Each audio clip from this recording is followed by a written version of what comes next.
You went for it. How'd you feel? Oh my God, I am so content.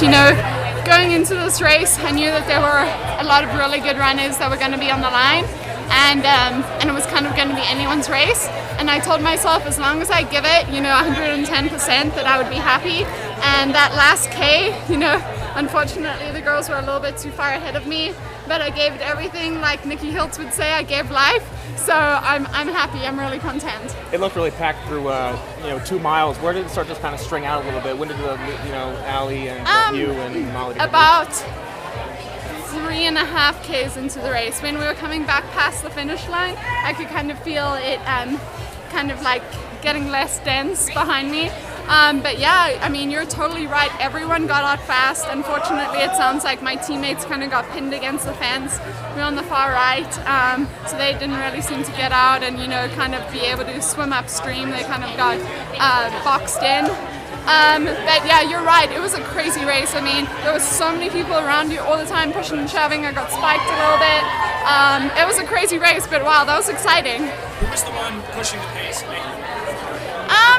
I think it was more like Molly and I think it was Sarah, is that the other girl, didn't really want to be going much faster, but the girls behind us, there were 300 runners behind you and they kind of just like pushing you. So I don't think it was really anyone in particular. It was rather just like we didn't want to get tripped.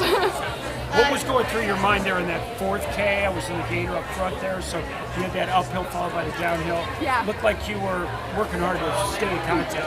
I knew with 2 Ks to go at the 4K mark that Molly and Allie were going to want to get away from me because I knew they didn't want me to be around them with 500 meters to go.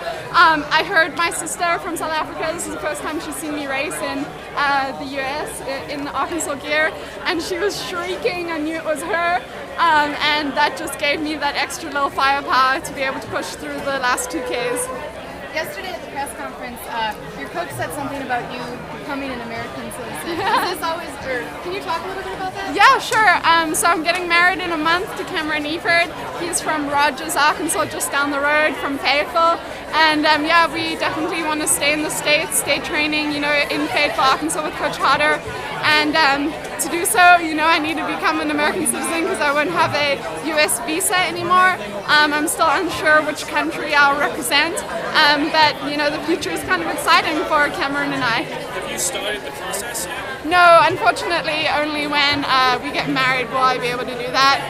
But we have an immigration attorney that's going to help us and get everything rolling as soon as the 22nd of December rolls around. Are you hoping to get that sorted out before possibly competing in the Olympics this summer? Yeah, I think it takes about 2 years, but we're going to try everything we can to speed up the process. Even if I can't be a U.S. citizen by the Olympics, I would love to go and race in the U.S. trials just so I can get used to it. So by the time 2020 rolls around, I'll be used to it and I'll be comfortable racing against the best Americans in the world. All right. Thank you.